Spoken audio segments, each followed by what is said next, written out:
Hello friends, நான் உங்கள் சுருராஜி பேசுகிறேன். இது சுருராஜியின் கதை சொல்லும் நேரம். அர்ஜுனனின் தீர்ப்பு என்ற நாவலிருந்து இதுவரைக்கும் 32 பாகம் சொல்லியிருக்கேன். இன்றைக்கு 33ஆம் பாகம். அர்ஜுனன் யசோதாவையும் கோபாலகிருஷ்ணனையும் அவர்கள் இருவரும் என்ன சொல்லப் போகிறார்கள் என்று அவர்களின் முகத்தையே பார்த்து கொண்டு இருந்தான். யசோதாவுக்கும் என்ன பேசுவது என்ன சொல்வது அனைவரின் முன்னாளிலும் அவள் மன வருத்தத்தோடு நின்று கொண்டு இருந்தாள். அப்போது, ஏண்டி யசோதா, நல்ல குடும்ப பொண்ணாக மட்டும் பார்த்தா போதாது, குடும்பமும் நல்ல குடும்பமாக இருக்கணும். அப்போ தான் அந்த வீட்டில் இருக்கிறவங்க எல்லாரும் எந்த விதத்திலையும் குற்றம் குறை சொல்லாத அளவுக்கு இருக்கணும்.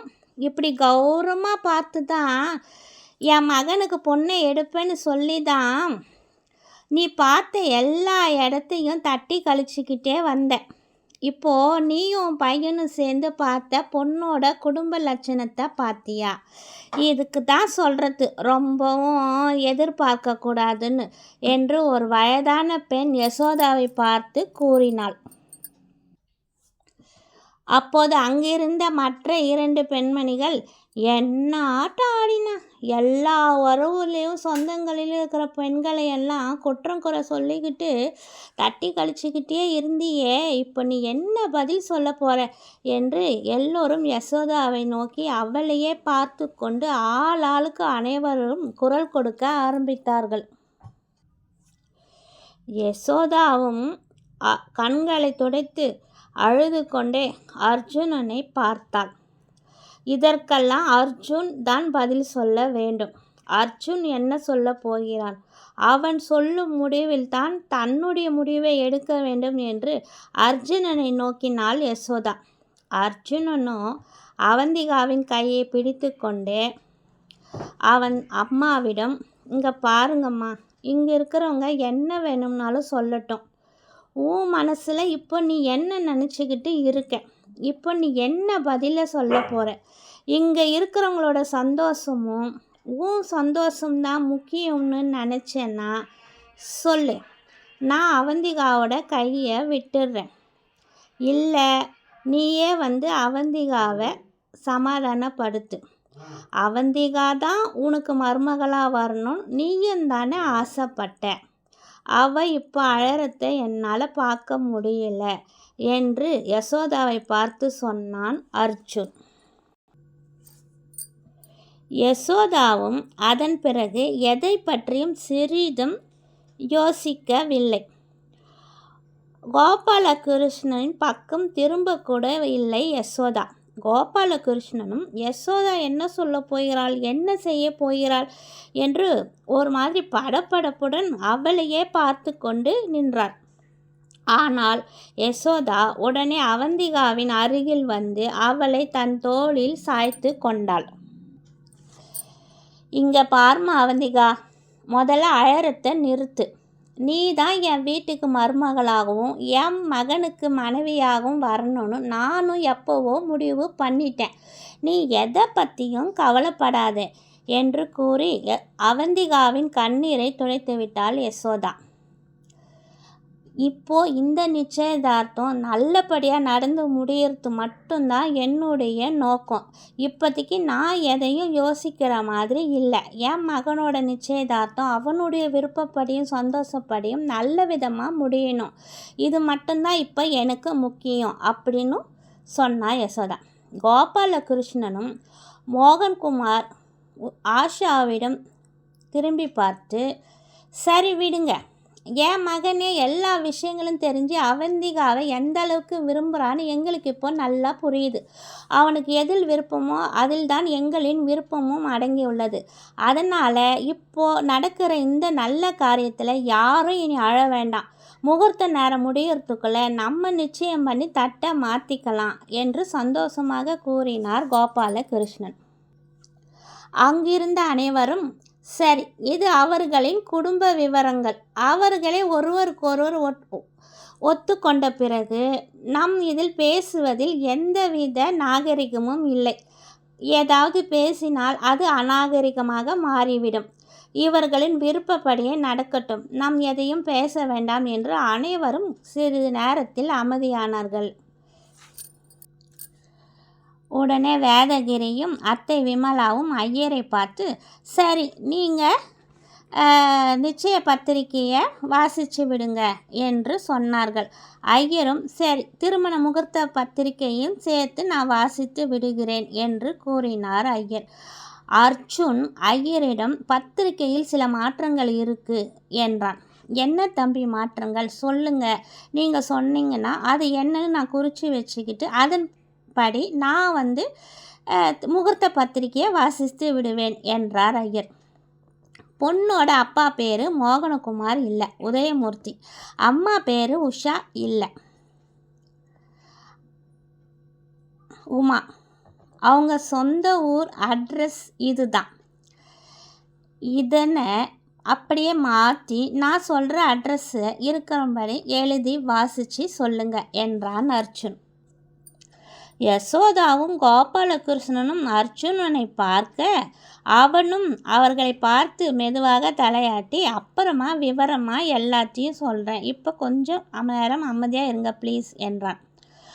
அவந்திகாவோ அர்ஜுனனை பயத்துடனே பார்த்தாள். ஆனால் அந்த சமயத்தில் அவளால் எதுவும் பேச முடியவில்லை. இவருக்கு எல்லா விவரமும் தெரிஞ்சிருக்கு. ஒருவேளை அப்பா சொல்லி இருப்பாரா? இல்லையே, என்னையே சொல்ல வேணாம் தானே சொன்னாங்க. இப்போ என்ன பண்ணுறது? கடவுளே, இதையெல்லாம் இவர் மனசில் வச்சுக்கிட்டு என் மேலே கோபத்தை காட்டாமல் இருக்கணும். அன்றைக்கே அத்தனை தடவை என்கிட்ட கேட்டார், எதையாவது மறைக்கிற அவந்திகா என்று. அப்போதே நான் சொல்லியிருக்க வேண்டும், எனக்கு ஒரு அண்ணாவும் அக்காவும் இருக்காங்கன்னு. ஆனால் நான் அப்போ எதையுமே இவர்கிட்ட சொல்லலை. இப்போ இவர் என்ன கேள்வி கேட்டால் நான் என்ன பதில் சொல்வது என்று மறுபடியும் பயத்தில் அழ ஆரம்பித்தாள் அவந்திகா. அர்ஜுனனும் மீண்டும் அவந்திகாவின் கையை பிடித்து அழுத்தி கொண்டே, அழாத, கொஞ்ச நேரம் சிரித்த முகத்தோடு இரு, அங்கே ஃபோட்டோ வீடியோலாம் எடுக்கிறாங்க பார், அப்புறம் எந்த ஃபோட்டோவிலையும் நீ அழகாக இருக்க மாட்ட. திரும்ப இந்த மாதிரியான ஒரு நல்ல சம்பவம் நம்ம வாழ்க்கையில் வர்றது கஷ்டம்தான், ப்ளீஸ் என்றான் அர்ஜுன். அவந்திகாவும் அழுகை நிறுத்தி புன்னகைத்தாள். ஐயரும் பத்திரிகையில் குறிப்பிட்ட மாதிரி இரு குடும்பத்தார்களின் பெயர்களையும் ஊரையும் கூறி திருமண தேதியும் சொல்லி பத்திரிகையை வாசிக்க ஆரம்பித்தார். தாம்பாள தட்டையும் முறையாக மோகனகுமார் என்கிற உதயமூர்த்தியும் கோபாலகிருஷ்ணனும் இருவரும் மாற்றி கொண்டார்கள். ஐயரும் மந்திரம் சொல்லி கொண்டே வர அர்ஜுனனும் அவந்திகாவும் மாலையை மாற்றி கொண்டார்கள். விமலாத்தையும் யசோதாவும் சேர்ந்து இருவரும் மாலை மாற்றிக்கொள்ள மாற்றி மாற்றி உதவி புரிந்தார்கள் அவர்கள் இருவருக்கும். பிறகு ஒவ்வொருவராக வந்து அர்ஜுனனுக்கும் அவந்திகாவுக்கும் நலங்கு வைக்க ஆரம்பித்தார்கள். அவந்திகா அவளோட அம்மா அப்பாவை பார்க்க முயன்ற போதெல்லாம் யசோதா அவளை பார்க்க விடாமல் அவந்திகாவின் அருகிலே இருந்து அவளை நன்கு கவனித்து கொண்டாள்.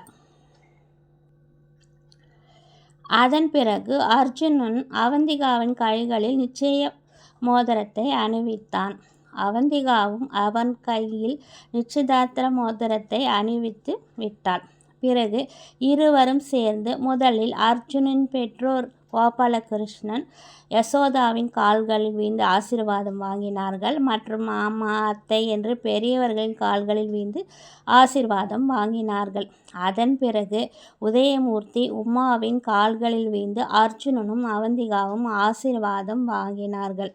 ஆசீர்வாதம் வாங்கிய உடனே அர்ஜுன் உதயமூர்த்தியிடம், இப்போ இந்த சமயத்தில் உங்கள் கால்களில் வீழ்ந்து ஆசீர்வாதம் வாங்கத்தான் அவசரமாக நிச்சயதார்த்தம் நான் இப்போ செஞ்சுக்கிட்டேன்.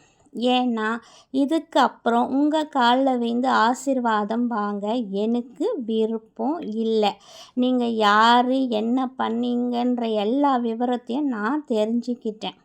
அதனால தான் அவந்திகாவை முறையாக எங்கள் வீட்டுக்கு நான் வர வச்சுக்கிட்டேன். இதுக்கப்புறம் அவந்திகா என் கூட தான் இருப்பான். அவளை பற்றின கவலை இனிமேல் உங்களுக்கு தேவையே இல்லை. இதை நான் உங்ககிட்ட முறையாக சொல்லிடுறேன். அர்ஜுன் சொல்கிறத கேட்டு எல்லாருமே அர்ஜுன் ஏன் இப்படி சொல்கிறான் என்று புரியாமல் அவனையே பார்த்து கொண்டு இருந்தார்கள். உதயமூர்த்தியும் உமாவும் கூட தங்களுடைய மகளின் நிச்சயதார்த்தம் நல்லபடியாக நடந்து முடிஞ்சதில் மிகவும் சந்தோஷமாக இருந்தாங்க. ஆனால் இந்த சமயத்தில் மாப்பிள்ளை ஏன் நம்மக்கிட்ட இப்படி ஒரு மாதிரியாக பேசுகிறாரு என்று குழப்பத்துடனே அர்ஜுனனை பார்த்தாங்க. அர்ஜுனனும் சுபாஷ் சாரை பக்கத்தில் வர வச்சதுக்கப்புறம், சுபாஷ் சார், இவங்க 2 பேர் கையிலும் விலங்க மாட்டி அவசரமாக நீங்கள் போலீஸ் ஸ்டேஷனுக்கு இவங்களை அழைச்சிக்கிட்டு போங்க என்று கூறினான் அர்ஜுன். அவன் கூறிய வார்த்தைகளை கேட்டவுடன் உதயமூர்த்தியும் உமாவும் அவந்திகா மட்டும் இல்லாமல் அங்கு நிச்சயத்திற்கு வந்திருந்த அனைவருமே அதிர்ச்சி அடைந்தார்கள். என்னடா சொல்கிற, ஏன் இப்படி பேசுகிற என்று யசோதாவும் கோபாலகிருஷ்ணனும் பதட்டத்துடன் கேட்டார்கள். ஆனால் அர்ஜுனனும் சுபாஷை மறுபடியும் பார்த்து, என்ன நின்றுக்கிட்டீங்க, இவங்க 2 பேர் கையிலும் விலங்க மாட்டுங்க என்று ஆணை பிறப்பித்தான். சுபாஷாரும் அவர்களை நெருங்கி வர ஆரம்பித்தார். ஓகே ஃப்ரெண்ட்ஸ், இத்துடன் என்னுடைய 33ஆம் பாகம் முடிவடைந்தது. மீண்டும் உங்களை அடுத்த பாகத்தில் சந்திக்கும் வரை உங்களிருந்து விடைபெறுவது உங்கள் சுருராஜி. இது சுருராஜியின் கதை சொல்லும் நேரம். பாய்.